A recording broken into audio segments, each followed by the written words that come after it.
રાજકોટની Medicare hospital સામે ગંભીર બેદરકારીના આક્ષેપો લાગ્યા, જેમાં ડોક્ટર અમિત વરસાણીની સારવાર ભૂલથી પરિણીત મહિલાનું જીવન બગડ્યું।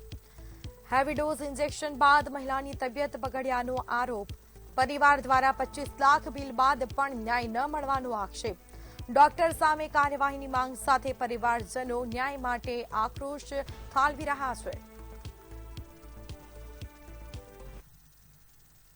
3 મહિના દોડાવ્યા, 35 થી 40 લાખ રૂપિયાનો ખર્ચો કર્યો અને છતાંય ત્યાંથી અમે એમ્બ્યુલન્સમાં લઈને પછી બીજી હોસ્પિટલમાં ગયા। ત્યાં 4 દિવસમાં અમને સાહેબે મેળે કરી દીધું। તો આને 2.5-3 મહિના લગી સાહેબે શું કર્યું એ કઈ ખબર જ ન પડી। મને તાવના કારણે રાજકોટ દાખલ થયા હતા। ડોક્ટરે બોલતું મારે ચામડી વાળ ને બધું વહી ગયું હતું। આ બધી ચામડી વહી ગઈ, વાળ વહી ગયા, નખ વહી ગયા। બસ 2 વર્ષ થયા પણ હજી મેળે આવ્યું નથી અને ડોક્ટરની દવા બીજા ડોક્ટરની ચાલુ।